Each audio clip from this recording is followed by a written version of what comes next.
Welcome back, my fellow creators. Today we're going over two of the most useful redstone contraptions out there and looking at a use case example.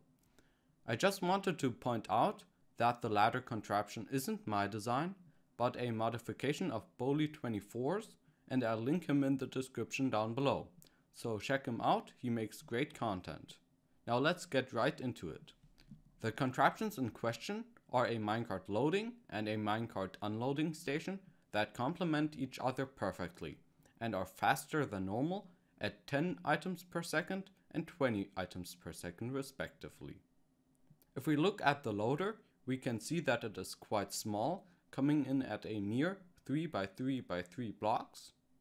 It is advanced because it not only measures how full the minecart is or how full the chest is, but rather it measures both and sends the minecart away if either the minecart is full or the chest empty.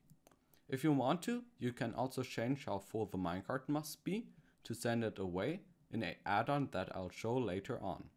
The fast loading speed is achieved through using a hopper minecart, which operates at 4 times the speed of a normal hopper. If we move over to the unloader, we can see that it is sadly quite a bit bigger than the loader, but that is necessary for the speed we want to achieve. The way it works is by sucking out the item with 2 hopper minecarts directly below our original one. These distribute the items into 8 hoppers, leading into droppers that shoot out the items. This way you can let the items go into your storage with water, because it is faster than regular hoppers and you don't need 8 rows of hoppers. The droppers are activated by simple observer clocks made out of observers facing each other.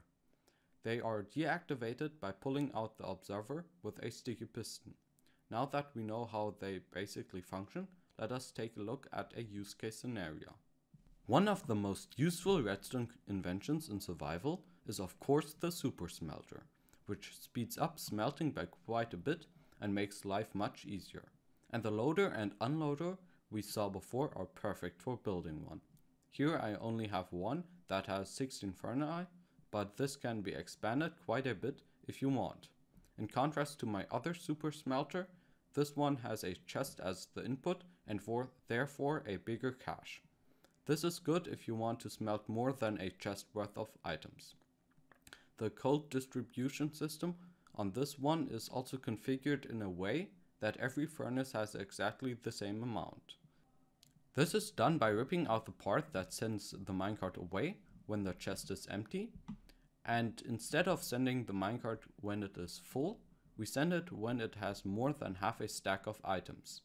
This is equal to the amount needed for 2 passes, or 1 pass to the end and then 1 pass back. If you have more Fahrenheit, you of course have to change the amount in the hopper controlling the contraption. And if we look below the input area, we can see the unloading station. I just made the items come to a collection spot for the player, but this can of course be led to a storage system of some kind. Anyways, now let's move on to the tutorial. Right now you can see all of the resources required for the loading station, and we're going to start by placing in a fence gate right here, which we're going to remove the block under now and place in a powered rail, and of course powered, in this case through a redstone block and some more powered rails. Continue the rail line and go up 1 block after a block. Then create a slope with rails just like this, and then you can remove this temporary rail so that you only have a detector rail left. Then we're going to head to the back and get out our redstone supplies. These we're going to place in a redstone comparator right here with a piston on its face, which is going to have a observer facing towards the middle. Then another block which is going to be our placing ground for a hopper, which is going to be powered by this observer once it moves up again.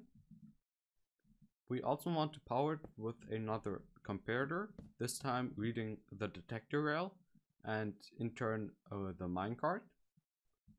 This one is also going to be set on the second state, just like this, and have a side input with 2 redstone.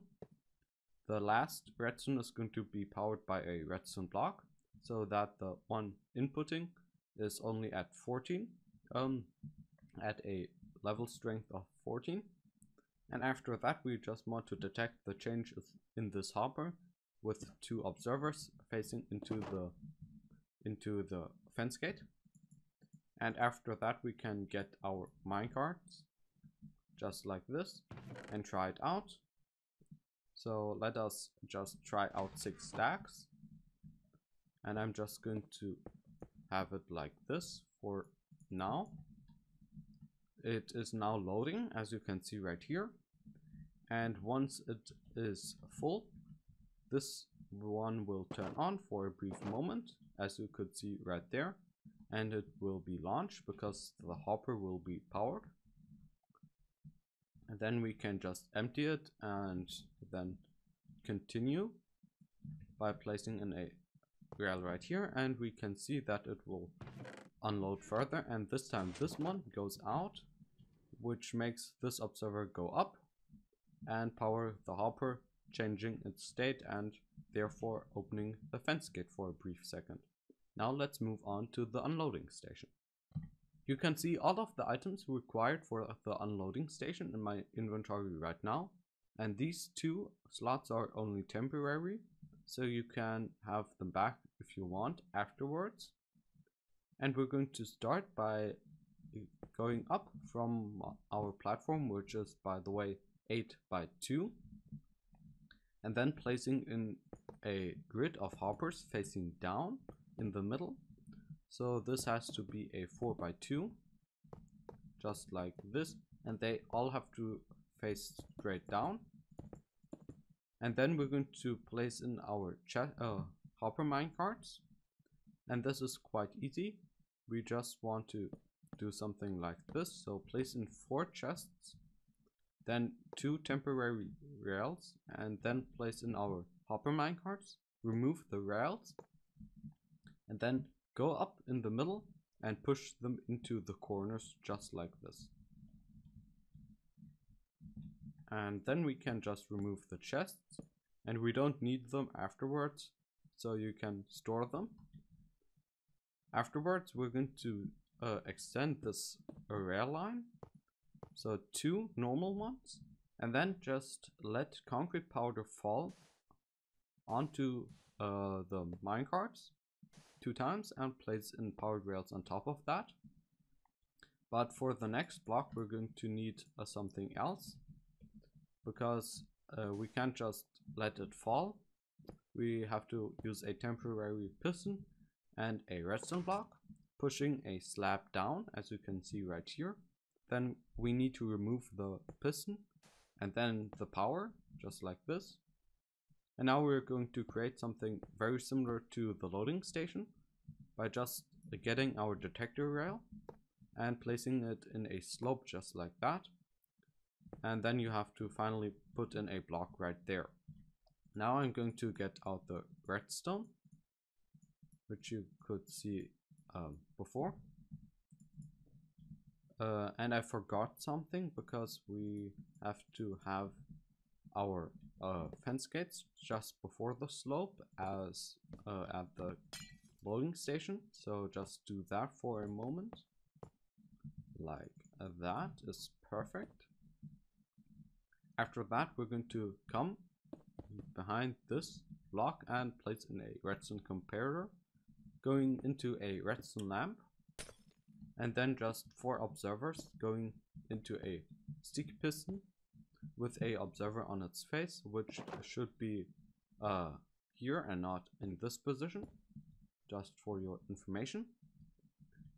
After that we're going to do something with the hoppers. You can just leave it like this and have it go into chests, but for the dropper system we're going to have the droppers on the outer sides and have the middle hoppers facing into that, like this. And then on both sides we need to have comparator outputs out of the droppers, and then into sticky pistons right here with observers facing outwards, and here we have to have observers facing inwards, and this is going to create a very fast clock, as I can demonstrate right here. As you can see, it is quite fast, and if we just take out the items, we can see that it stops. Do the same thing on the other side. So like this, then outwards facing observers and inwards facing observers. And that's pretty much the unloading station complete. And we can just give it a test by placing in some items into the chest and wait for them to be drained. This takes a while, but it's not very long before the minecart should start. So any second now, yes. And as you can see, the items will be shot out of the droppers and onto the floor, or wherever you want them to go with water or something else. But now that we know how to build them, that concludes today's video. And if you have made it this far into the video, then congratulations. If you want to see some more awesome redstone, you can check out my channel and subscribe if you want to be notified of my new uploads. But anyway, I hope you have enjoyed, and I'll see you in the next one.